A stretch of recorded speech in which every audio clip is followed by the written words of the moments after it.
Hello, everyone, and thank you for joining us today. I am Bridget Height, host and moderator for Oak Street Funding webinars and podcasts. Today, I am happy to be joined by Rick Dennen and Marc Chandler. Rick is Chief Commercial Banking Officer at First Financial Bank, which includes being CEO of Oak Street Funding and First Franchise Capital. Marc is Managing Director and Chief Market Strategist at Bannockburn Global Forex. Marc and Rick will be discussing the decisions and implications from the Federal Reserve meeting, and we'll look back on the beginning of the year and provide an outlook for the rest of 2022. Rick, Marc, thank you for joining me and taking the time. Thank you, Bridget. Welcome. Hi, Marc. Thank you. So we'll just jump right in. We've got a lot of questions for you. Marc, can you provide a general overview of what the Fed just decided? Sure. It's a big move today. The Federal Reserve, for the second meeting in a row, hiked the key interest rate by 75 basis points. This is the second move in a row, and the implication, of course, is the Federal Reserve is trying its best to curb inflation pressures, and without, of course, driving the economy into recession. Got it. So that leads me to ask a follow-up question. This is for you, Rick. Yep. Does the increasing interest rate environment worry you that clients with variable rates will have trouble repaying their debts? You really have to take portfolio by portfolio or industry to analyze that. I think, from a commercial perspective, no. I think the way that we evaluate financial statements and put covenants and even stress test different interest rates, when you've got this rising interest rate environment, you're going to stress test them at 100 bips and 200 bips to see how the performance is and what their coverage ratios are in that environment. So I think from a commercial perspective, really not concerned because our portfolios are not over leveraged. They're really in good shape and in good industries. From a consumer perspective, if you get to, a tighter, higher risk auto portfolio, something along those lines, I think these interest rates, and not just interest rates, but also the inflationary things like gas and energy costs and things like that can have such an impact that you might see some defaults in some consumer portfolios. Sure. Okay. I was thinking too about this, that it reminds me of Studs Terkel. He was this oral historian, and he wrote a book about the Great Depression, but he didn't call it the Great Depression. He called it hard times, because for most Americans who didn't really enjoy the boom of the 20s, the Great Depression was just more hard times. And I think a lot of businesses were struggling before COVID, before the inflation surge. And so I think for small and medium-sized businesses that are the backbone of the country are used to these adverse conditions. And we go from one set of hard times to another set of hard times. Yeah, I don't disagree with you, Marc, at all. I mean, this is just, we probably haven't seen it in our lifetimes with this combination of a pandemic, high inflation, a war, all these different, variables that impact our economy and what it might do. There's a lot of people that say they can predict it, and that's great. And there's a bunch of models that, I think I saw a number yesterday, Marc, that said 44% of our models are predicting a recession. However, that's defined today. But I think you're right. I mean, these are hard times. The pandemic was a hard time, and we've just got to work through it. But I think the consumers overall are going to feel a little bit more stressed or pinched than the commercial customers that we have from a banking perspective. Yeah, and I think we're seeing that pinch to the consumer. I mean, I know in my household, I know a lot of other people. I mean, you're looking at what it costs just to feed a family, and it's high. But for the first time, we're seeing some wage increases. For the first time in many years, we're seeing something above 5% year-over-year increase. But I think that's true. I mean, and I see the consumers in the U.S., what we're sort of seeing, I think, is to make ends meet without wages keeping up with inflation. We're seeing, I think, consumers borrow from the past. How do you borrow from the past? You draw down your savings. You take equity out when you refinance your house. But they're also borrowing from the future. And by that, I mean credit card use. And we're going to get a new report later this week or next week about consumer credit. And revolving credit, basically, I want to say in like 3 months of this year, say February, March, and April, American consumers grew their credit card debt faster than they did all of last year. And so this, to me, is sort of one of the last gasps. How do we make ends meet? Well, first we borrow money from the past or the future, and then we cut back on consumption. And I think that's part of what Powell's message was today, seeing a slowdown in household consumption. Perhaps he suggested the early signs of it. Great. Yep. So not only are there rising rates, but the world is also experiencing instability. So since the dollar is unusually strong right now, Mark, what is your view of when the dollar will begin its trend downward? Yeah, what a great question. You know, it's one of those things that it's hard to, of course, it's hard to know these kind of things. But what I look at and try to help our clients navigate is what are the early signs. And one of the early signs, I think, why is the dollar strong now? Partly because of this geopolitical tension, but also because the Federal Reserve has been aggressive about raising interest rates. So to me, the dollar turns around the time when the market sees a Fed rate cut. And when does the market see a Fed rate cut? It's kind of interesting because the Fed's not done hiking rates. That was clear from today's Powell press conference. The Fed's going to be raising rates. We're probably looking at another 100 basis point increase before the end of the year. And even with that, I think the market knows that the more the Fed raises rates now, the more it brings forward an economic slowdown. And so the market right now is pricing in about a 50 basis points worth of cuts in the second half of next year. And so my guess would be that the dollar, which to your point is it's as strong as it's ever been by various measures. But just even within our lifetimes, I mean, we've seen in the past couple of weeks, the Japanese yen fall to 22-year lows, the euro at 20-year lows. And this is a great time to be a tourist and go to Europe for Americans and go to Asia. But I think that that this time of a very strong dollar, we're probably at the tail end of it. So sometime towards the end of this year, early next year, the strength of the dollar will begin fading as the market brings forward the Fed rate cut. Great, thank you. To follow that, Rick, what actions can our borrowers who buy or sell product from overseas to do to position themselves for a pending decline? You know, I'm not an expert in this, but there's different derivative type products that you can do to hedge, you know, whether it's a forwards contract on, supplies and materials that you're needing to interest rate swaps and derivatives. You know, to me, it really comes down over the years talking to CFOs in their belief in what they're reading and what the Fed is doing, and how they react to it. Some are so focused on their business that they don't really want to get into that. Others want to, be very preventative and hedge any downside risk, and they will, pursue and hedge, interest rates, hedge the dollar and put forward flows in place and things like that. So there's a lot of different things you can do. You've got to understand the accounting of those, how they go on your balance sheet and how they continue to be updated in the effect going forward. But, Mark, I don't know if you've got any insights or thoughts there on managing through that dollar. You mentioned a very important point, I think, that gets obscured, I think, because maybe it's the gamification. Maybe it's like Robinhood. Maybe it's the people who buy stocks on their cell phone. But I think that the markets, the capital markets, are not just about speculation. A lot of our clients, I'd say all of our clients, see the foreign exchange market or the commodities market not as a place to speculate and guess which way the markets are going, but really to hedge themselves. It's really much more of an insurance policy. A company is buying a German machine tool, and they don't get delivery for 3 months. Well, can't they lock in the price today? The price, the exchange rate. Same thing we do with interest rates. If you borrow a floating rate, maybe you want to lock it in. And so different ways to use the financial markets, not as a place to gamble and speculate and try to make money quickly, but really to offset and manage the risk. I think that's what I find among business people as well as investors. It's really managing that risk, whether it's commodity price risk, interest rate risk, currency risk.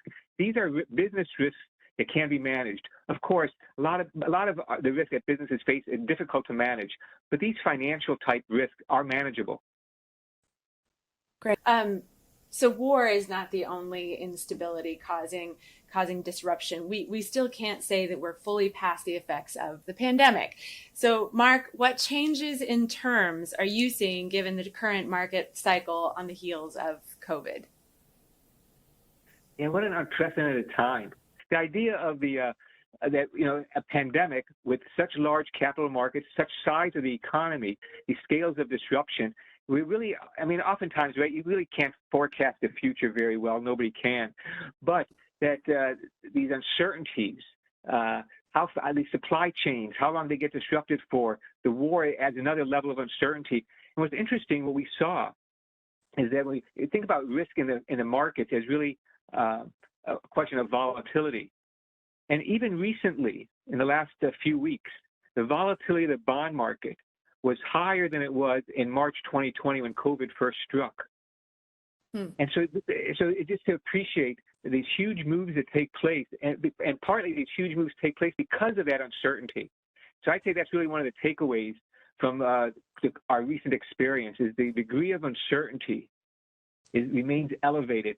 Not just uncertainty, new subvariants of COVID on the rise in the U.S., in Asia, in Europe, how Russia weaponizes oil and gas, what they do after they have an agreement to get food out of Ukraine. I think there's so many uncertainties. And of course, we've got uncertainties on U.S. policy, the corporate tax reform, a lot of unknowns, and I think that keeps the market sort of on edge and without a lot of conviction. Yeah, and I tell you, I've read, Mark, a lot on that supply chain. You think about, well, that'll be over. The government will get involved.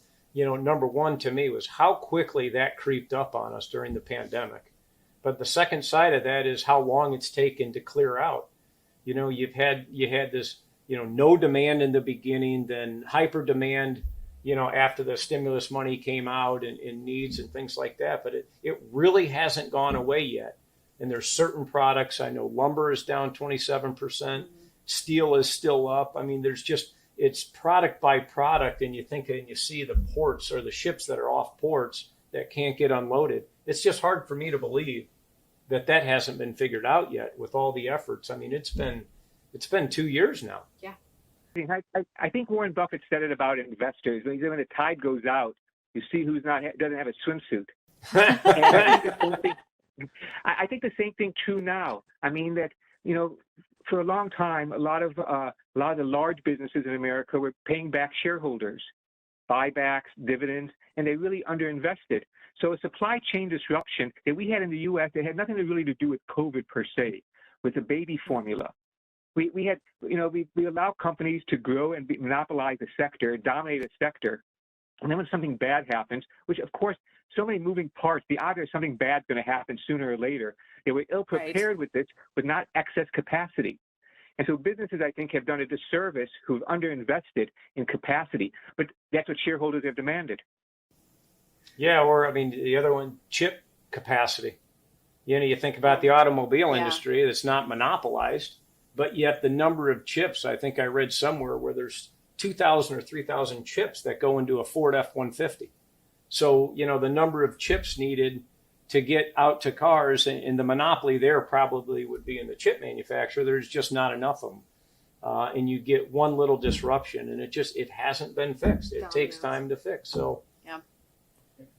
One of the scary things I think right now is, and maybe it has to do with our inflation story as well. If we want to be, for national security reasons, want to produce our own chips, the largest chip manufacturer in the world, so they're happy to build plants in the U.S. They're going to get some government subsidies to do it anyways.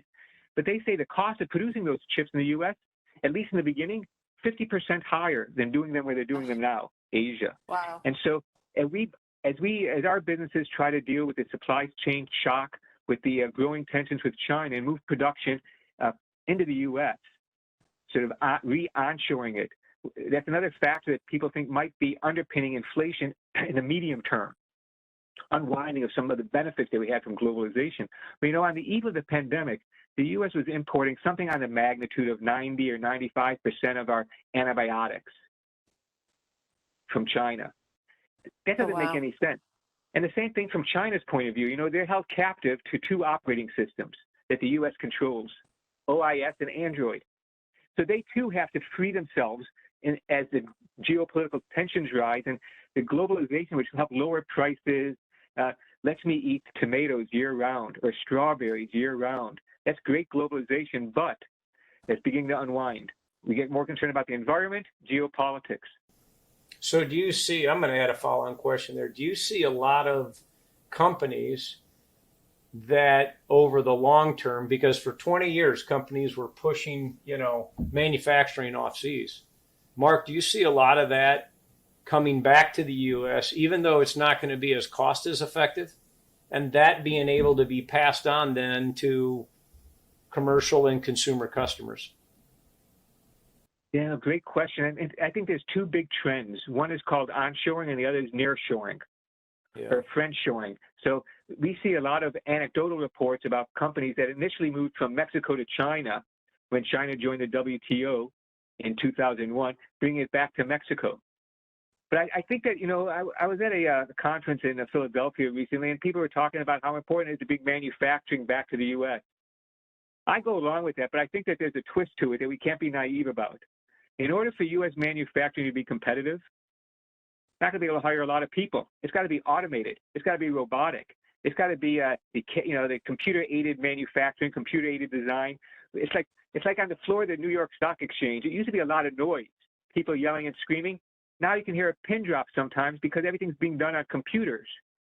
And so I think the same thing with manufacturing. Manufacturing capacity, I think national security. Think about it. If chips are going to be important in the U.S., and the things we need to make those chips, say like neon gas, which is used to etch into the chips. We're going to need to be self-sufficient in that. And so it's really a slippery slope. But I think that kind of production that comes to the U.S. is not going to be job intensive, but it's going to be capital intensive. Great point. Fully agree. I mean, I think a lot of the legacy manufacturing here needs to be updated. And it was easier to offshore it than it was to, put the capital in, rehire the employees that are going to be at a higher base, just push it off. So, but I do as well see that it will come back to the U.S. and I think it'll be positive.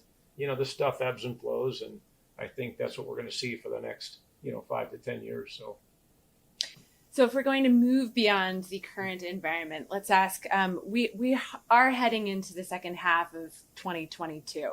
So as we mentioned, disruption is a key term for business owners and consumers this year. Mark, given your experience in past market cycles, what is your outlook on the second half of 2022?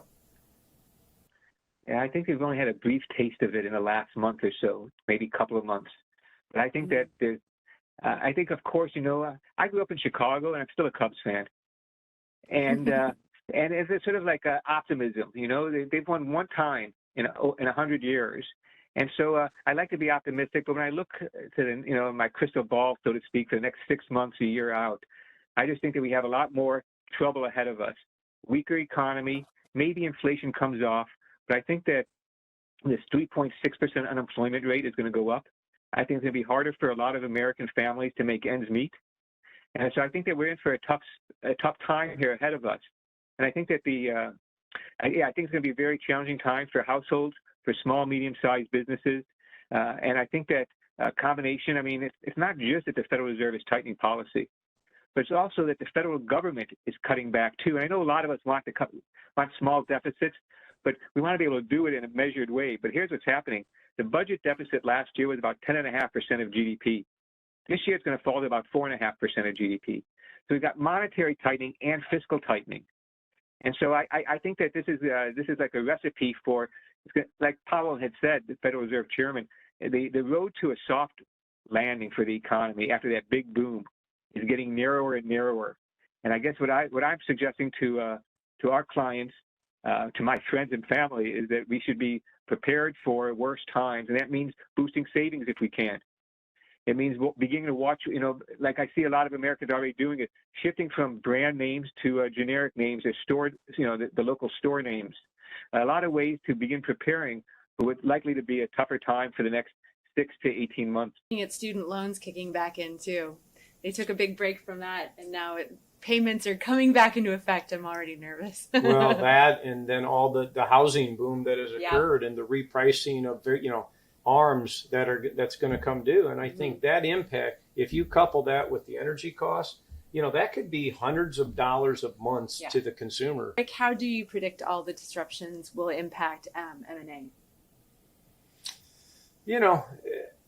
We've talked about all these disruptions, and I think, you try to predict any combination and what's going to happen, and we haven't seen it before. There's a lot of capital in the markets, in my opinion. And, we have seen in certain industries, in the insurance and the RIA sector, like record M&A in the first half of this year. And if, you look at these rates historically, even with this 75 bips increase today, like these rates are nowhere near approaching our max. They're probably closer to our minimums than they are our maximums. So I think there's still opportunities for things to occur, M&A to occur. I think the dollars that have to be deployed,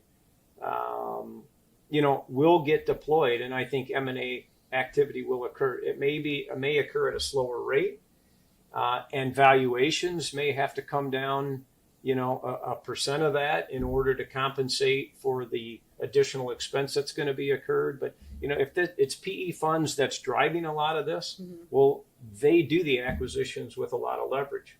So these rates do impact them, but maybe it's just a reduced purchase price. Okay. But I would think that there's going to be a slowdown in the second half of the year to the records that have existed in certain industries today, but it's certainly not going to halt. Yeah, I would just say too that it does seem, to Rick's point, is that M&A activity domestically, M&A activity seems to be pro-cyclical. So when the economies are strong, more activity. When the economy is weakening, less activity. But the one thing I think that's a promising area is, as I was mentioning, the dollar hasn't been this strong for 22 or more than, say, 2 decades. And so what this means is that for U.S. companies and even PE firms looking to add on, buying another asset, that Europe and Asia offer very attractive opportunities, because not only do you get the valuation, but you also get a very strong dollar. And then likewise happens too, is that those European and Japanese companies that might have assets in the U.S., they might be looking to sell them and take their profits with the dollar this strong. And when I say this strong, one way we think about, when you think about like the value of a company, there's sort of more or less agreed upon models how to value a company. Maybe it's free cash flow, replacement costs, all those kinds of models. In the currencies, it's not so easy, because the currencies aren't backed by anything except the good faith of the government, whatever that really means. And so what we've come up with is this thing called purchasing power parity. It's the idea that an international basket of goods could trade for the same price. You're probably familiar with it in the Economist magazine, the Big Mac. And to the extent that the Big Mac costs, say, more in Europe than it does in the U.S., means that there's a currency mismatch. And by that measure, the Organization of Economic Cooperation and Development is sort of a club for large, rich countries. They have their own model for this purchasing power parity, which isn't such a tough concept. It's sort of like, I was watching, and my wife wasn't home the other night, I was watching these mixed martial arts, these fights on TV.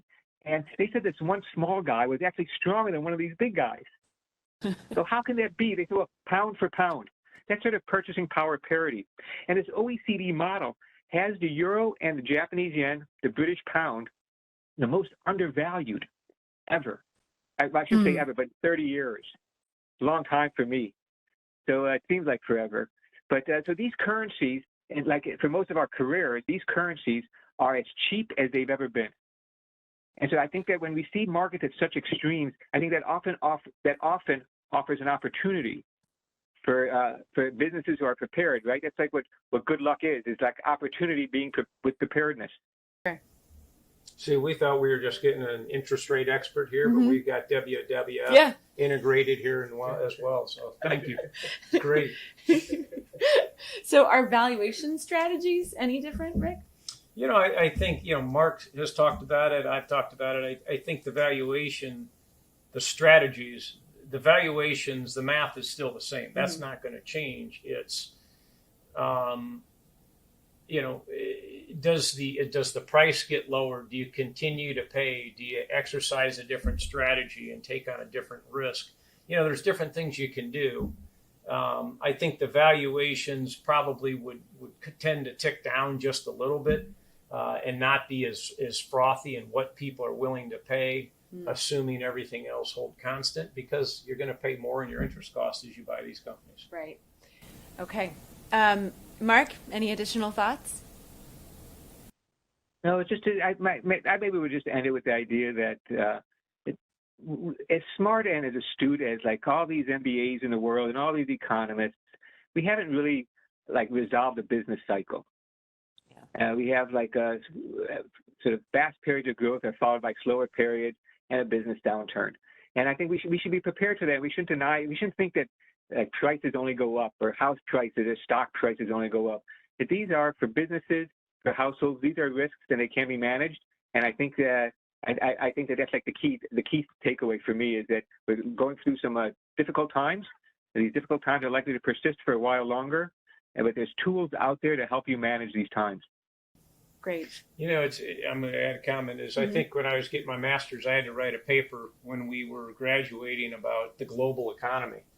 And you think about, you talking about cycles, that you would think that here we are, 20, 30 years since that occurred, but that the global economy would have solved itself out, and cycles would be eliminated because you've got the global economy. But in fact, it really hasn't as well. So, to me, with when you think about the future, the pandemic really showed to me, you've got good management team and bad management teams, and you've got to be reactive and responsive and be listening and attentive in these businesses. And a wonderful management team, a great management team, they're going to figure it out. And they figured it out during the pandemic, which they probably never dealt with before. And that's how this future is. And I think it shows that you've got to be on top of your game. You've got to be nimble and willing to revise your strategies, and pivot on what you're doing to make sure that your businesses are successful. So great. Yep. So Rick, what is the impact that you see throughout the remainder of the year on debt sources, and how does that impact compared to the impact on the stability of PE sources? Debt sources, and I think of that. I mean, you got banks and you've got non-bank other financial institutions. Banks are very well capitalized, and I believe that, and I think they've got the capacity to continue to put money out for the rest of the year. As I've said earlier, there's a lot of capital in the markets, and I think these non-bank finance companies are well capitalized and going to be well supported. I think both of them, I would say, are looking at refining their strategies and saying, okay, where do we want to put our money today? What has changed? How have the business models changed? How have industries changed such that, we're going to get a good return? We're going to get repaid on our debt. So I do think the sources are going to remain. Banks still need to deploy capital. PE firms need to deploy their capital. So I don't think that's going to dry up by any way, shape, or form. Okay. So as our time wraps up, it is clear that our listeners understandably have concerns about all of these disruptions. I'd like to hear from both of you. What should small business owners focus the most on during all this disruption to set them up for a strong end to 2022 and a great start to 2023? Rick, to start us off, what are your thoughts? I mean, I literally just talked about it, being nimble, flexible, adjusting their strategies, meeting with their management teams. And it's just incumbent upon them to be engaged in their business day to day. So you've got to be able to do that. And if you're not, you're probably going to be missing opportunities. And, I think that existed before, the inflation, before the war, before the pandemic. I think it continues. I think in today's world, it's those changes are happening, and you've got to be flexible on these things, and you've got to react. Yep. And I agree with Rick. I think that it's kind of interesting. It's like what they used to joke about, like on doing a PhD dissertation or something, that the questions may change, but the answers don't.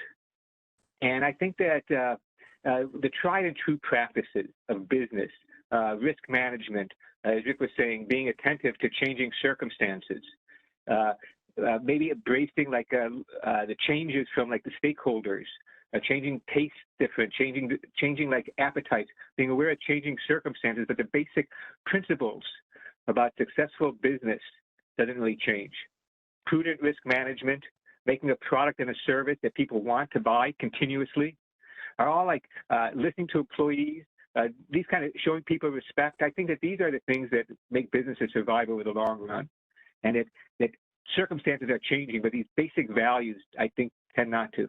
Well, this has been very informative. Thank you, Mark and Rick, for joining us, and thank you for your insights. Mark. That's all the time that we have today. You will receive a link to this recording in the next few days. Stay tuned for our August webinar, where we will discuss more about the current environment while also hearing again from Rick, who will be joined by our new president, Alicia Chandler.